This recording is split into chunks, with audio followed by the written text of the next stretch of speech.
Se souvenir des épisodes douloureux de l'histoire, non pas pour oublier, mais pour bâtir une paix durable au pays des hommes intègres.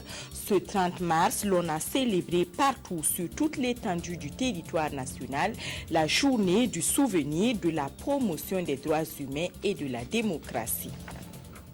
C'est le seul titre à la une de ce journal. Bienvenue à tous et merci de suivre la synthèse de l'actualité sur la télévision du Burkina.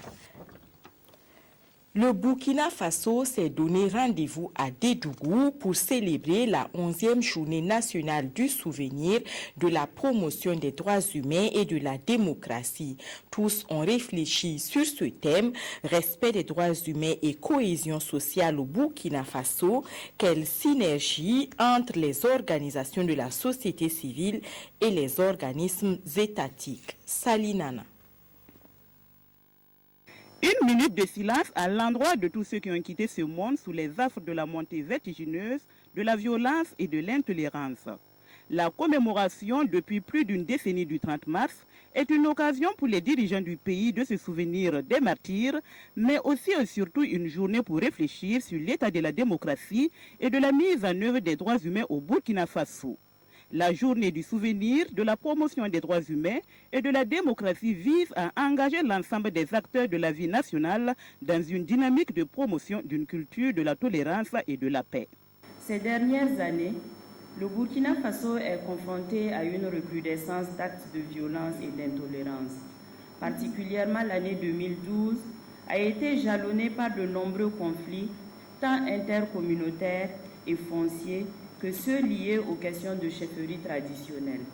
Ces événements traduisent la fragilité de la paix sociale et interpellent tous les acteurs sociaux sur l'importance de l'implication de tous dans la construction et la consolidation de la paix sociale.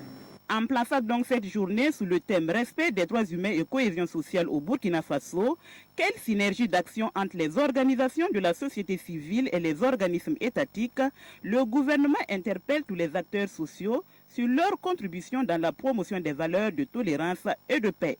La commémoration de cette journée est une interpellation permanente sur notre devoir de citoyenneté, sur la nécessité de vouloir vivre commun toujours apaisé. Voilà pourquoi il faut se féliciter de l'organisation de cette journée qui est du reste portée maintenant par les droits humains. Nous devons travailler à renforcer l'esprit de tolérance, de pardon et de vouloir vivre commun. La paix, indispensable à tout développement, est très fragile et n'est jamais définitivement acquise. C'est pourquoi le gouvernement, à travers le département des droits humains, compte développer les initiatives afin d'inculquer aux citoyens le sentiment d'appartenance à une nation commune, leur apprendre à être tolérants et à vivre dans la paix. Juste après la cérémonie officielle marquant cette journée du souvenir, le ministre Alain-Édouard Traoré, qui était dans la cité des Banquis ce 30 mars, a dédicacé un ouvrage. Son titre est évocateur « Burkina Faso, les opportunités de nouveaux contrats sociaux, facteurs et réalités de la crise ». Le ministre de la Communication veut laisser à la postérité 129 pages qui pourraient les aider à s'inspirer dont des 129 pages dont la postérité pourrait s'inspirer pour bâtir la paix. Salinana. Dans cet ouvrage de 129 pages sur la crise sociopolitique de 2011, intitulé Burkina Faso, les opportunités d'un nouveau contrat social, facteurs et réalités de la crise, Alain-Édouard Traoré fait une analyse de l'ampleur et de l'étendue de la crise qui a secoué le Burkina Faso. Cette œuvre littéraire est une autopsie de la crise de 2011 dans le but que tout un chacun en tire des leçons pour un meilleur avenir du système démocratique burkinabé. Je dirais deux choses. La première chose, c'est la responsabilité que nous avons, nous qui avons vécu la crise, de dire aux générations à venir comment cette crise est arrivée, comment elle a été gérée et pourquoi il faut qu'on fasse des efforts pour que ça ne se renouvelle plus. Et c'était le premier élément essentiel. Le second élément, vous savez que chaque fois qu'on se met à écrire sur des faits et des actes, on les maîtrise mieux, on les comprend mieux. Je pense qu'au niveau du département de la communication, on a joué un rôle essentiel et important et par rapport à l'information au moment de la crise. Et à ce niveau, je pense qu'il était de notre devoir de réfléchir autour de la crise au quotidien pour apporter des réponses idoines. Et ce faisant, nous avons écrit ce que nous pensions, nous avons écrit et ce qui était important à retenir autour de la crise de 2011. Préfacé par le Premier ministre Luc Adolphe Thiaw, le chef du gouvernement burkinabé félicite l'auteur d'avoir écrit une page de l'histoire du Burkina Faso. Il encourage le département de la communication à poursuivre la mission. Pour lui, cet ouvrage offre une lecture objective des faits et informe sur les réponses à court et moyen terme du gouvernement. À l'ensemble de la population burkinabé, nous voulons dire que quels que soient nos griefs, quelles que soient nos attentes, quelles que soient nos sollicitations, la paix reste l'élément le plus important, le plus fondateur de l'ordre social et qu'il faille la préserver coûte que coûte. Alain-Édouard Traoré, ministre de la Communication, porte-parole du gouvernement, est docteur en philosophie politique, docteur en sciences juridiques de l'Université de Lille en France, diplomate de carrière. Il espère que son zoom sur le Burkina Faso à travers ce livre puisse contribuer à faire rayonner la paix au Burkina Faso. Le livre est vendu à l'international à la FNAC et à la Diakfa Librairie au Burkina. À Bobo Dioulasso, l'on a aussi réfléchi sur le thème de ce 30 mars. À l'occasion de cette 11e journée nationale du souvenir, les participants au panel organisé à Bobo Dioulasso se sont réunis autour de Monseigneur Anselme Titiama Sanon, l'archevêque émérite de Bobo Dioulasso. La synthèse des échanges avec Rokia Sanon. Il faut du temps pour bâtir la paix et il en faut davantage pour la rebâtir lorsqu'elle s'est effondrée. Ces propos du gouverneur de la région des Hauts-Bassins à l'ouverture de ce panel donnent le ton aux différentes communications. La première fut la présentation de la stratégie nationale de promotion d'une culture de la tolérance et de la paix, un document élaboré en 2008 qui atteste du souci des autorités de préserver la paix sociale au Burkina Faso. La deuxième communication s'est focalisée sur le rôle des acteurs étatiques dans la consolidation de la cohésion sociale. Il en ressort que les organismes étatiques doivent élaborer et mettre en œuvre des règles fondées sur le respect de la gouvernance, des droits humains, de l'état de droit et de la démocratie pour une paix durable au Faso. Pour terminer, le rôle des organisations de la société civile a été mis en exergue.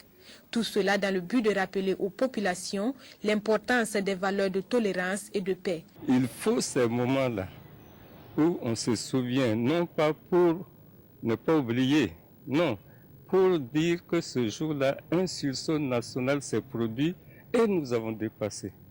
On est passé, disons, de l'esprit de violence, de vengeance, de revanche, on est parti à l'esprit de conciliation. Et chaque année, il est donc bon qu'on renouvelle cet esprit-là. À l'instar de beaucoup d'autres parties du Burkina Faso, Bobo Dioulasso a connu pas mal de crises ces dernières années. Les conflits qui ont émaillé ici, si vous avez observé, nous pouvons dire que ce sont les soubresauts de la crise de 2011. Et justement, le dialogue a prévalu. La tolérance a eu lieu chaque fois que de besoin, ce qui nous a permis de juguler ces crises. Parce que ce sont les conditions sans lesquelles rien ne peut être entrepris, aucun développement n'est possible. Donc je lance un appel à tous pour que chaque jour et partout, on observe en tout cas des attitudes de paix et de tolérance. Les panélistes ont à l'occasion interpellé tous les acteurs sur la nécessité d'inculquer ces valeurs aux jeunes générations. En rappel, c'est en 2001 qu'a été instituée la Journée nationale du pardon.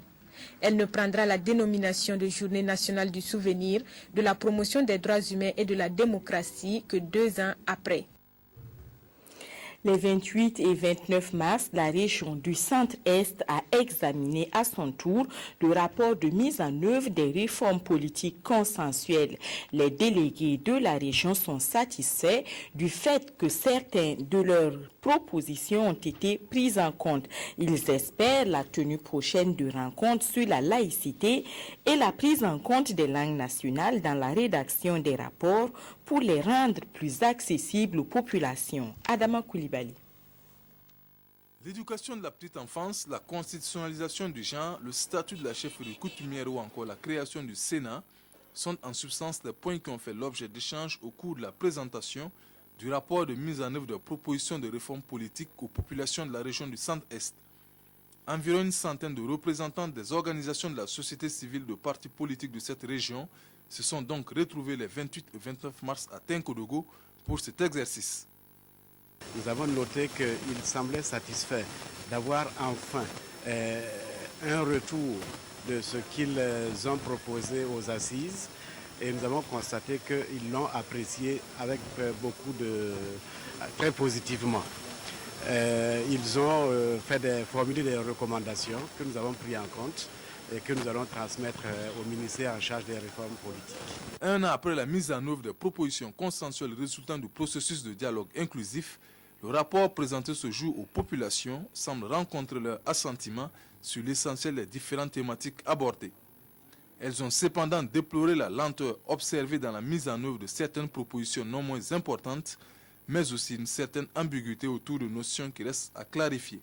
Je peux dire que c'est des choses en instance, comme le cadre de l'élaboration des statuts de la chefferie coutumière, qui incombe donc au chef coutumier. Et il y a aussi au niveau des institutions et au niveau surtout des ministères, un certain nombre de recommandations qui tardent des différentes administrations. Au niveau de la documentation, vous voyez que c'est du gros français, si je peux ainsi m'exprimer.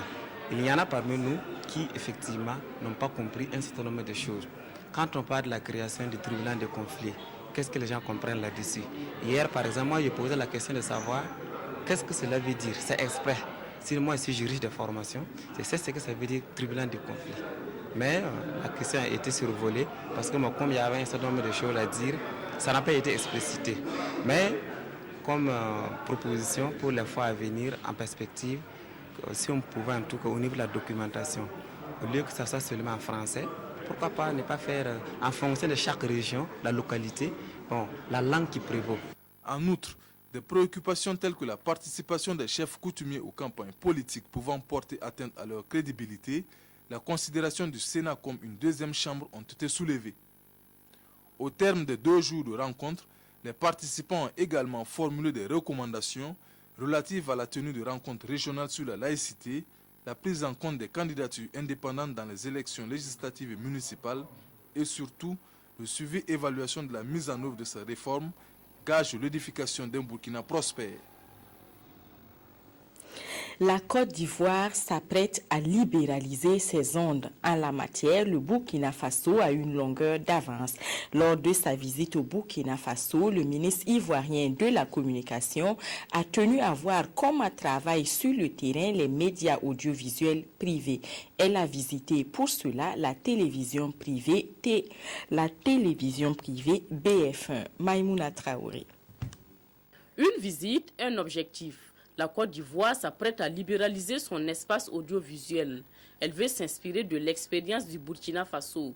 Sa ministre de la Communication est donc venue à BF1 pour échanger avec les responsables et les travailleurs sur le fonctionnement de cette chaîne de télévision privée. Une petite entrevue suivie d'une visite des locaux et elle en sort édifiée. Ça permet à l'accord de partenariat de pouvoir envisager comment à travailler le Burkina sur la question de la libéralisation et qu'est-ce que la Côte d'Ivoire peut bénéficier par rapport à cette libéralisation, quels sont les enjeux, quels sont les défis et les difficultés auxquels les médias burkinabés ont eu à faire face et que nous pouvons évidemment copier, qui pourront permettre que nous puissions avancer assez rapidement sur le dossier. Pour les responsables de l'entreprise de presse, ce premier contact jette les bases d'un partenariat entre les deux parties. Il y a la RTI qui fonctionne bien, qui a des programmes qui pourraient nous intéresser. Nous avons également des programmes qui pourraient les intéresser. Il y a une expertise au niveau de la RTI qui pourrait nous intéresser. Pareil pour BF1. Donc à ce niveau, nous pensons qu'il y a des pistes de collaboration que nous pourrons jeter entre BF1 et les institutions intervenant dans le secteur de l'audiovisuel en Côte d'Ivoire. C'est conforté dans sa conviction que la libéralisation participe à la valorisation de l'espace médiatique qu'Afoussiata Bamba a invité ses hôtes à réfléchir sur les modalités de ce partenariat.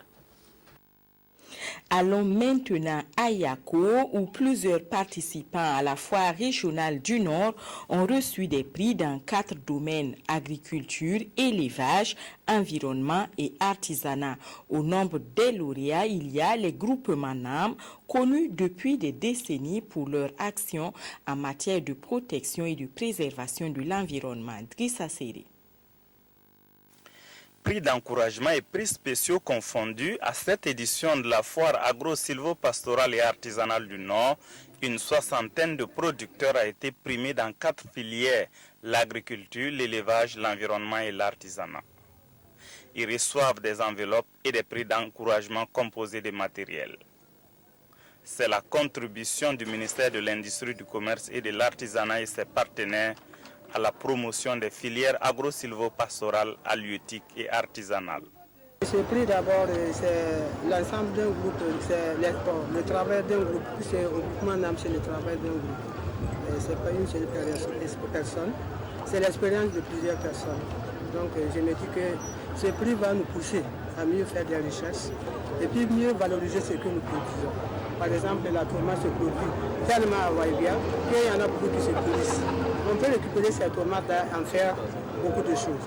Au lieu que les producteurs les jettent ou bien ça se produise partout, nous essayons de valoriser ces genres de produits pour obtenir quelque chose de potable, puisque même à l'étranger, nos produits s'achètent. Les exposants ont présenté une grande variété de produits locaux. Ces prix de valeur substantielle viennent couronner l'effort de ces braves hommes et femmes qui se battent contre l'adversité de la nature et les contraintes de production dans la région du Nord. Les filières retenues, vous l'avez constaté, les différents produits qui ont été exposés, on peut reconnaître d'abord à travers la pomme de terre, les oignons et surtout la tomate. Alors, vous voyez déjà la filière qui se dégage. Les prix qui ont été également donnés, c'est du matériel performant, comme on l'a dit. Ce n'est pas des prix en matière financière, en tout cas ce n'est pas la liquidité qu'on remet, c'est plutôt le matériel qu'on leur donne pour qu'ils puissent véritablement booster la production. C'est là aussi la reconnaissance des services techniques décidés à accompagner les producteurs pour l'amélioration des conditions de production et de commercialisation des produits de qualité accessibles à tous. Il s'appelle Michel et pourtant le nouveau président centrafricain est musulman. C'est d'ailleurs à ce titre qu'il s'est rendu à la grande mosquée de avant de refermer cette édition. La Confédération africaine de basketball a procédé ce 30 mars à Abidjan, en Côte d'Ivoire, au tirage au sort pour la constitution des groupes en compétition pour la 27e édition de l'Afro-Basket. Le Burkina Faso est logé dans le groupe B en compagnie de la Tunisie, la championne en titre, du Rwanda et du Maroc. La phase finale de l'Afro-Basket aura lieu en août 2013 à Abidjan. C'est tout pour aujourd'hui. Excellente suite de programmes sur votre chaîne nationale. Bonne fête de Pâques aux fidèles chrétiens. Je vous retrouve demain.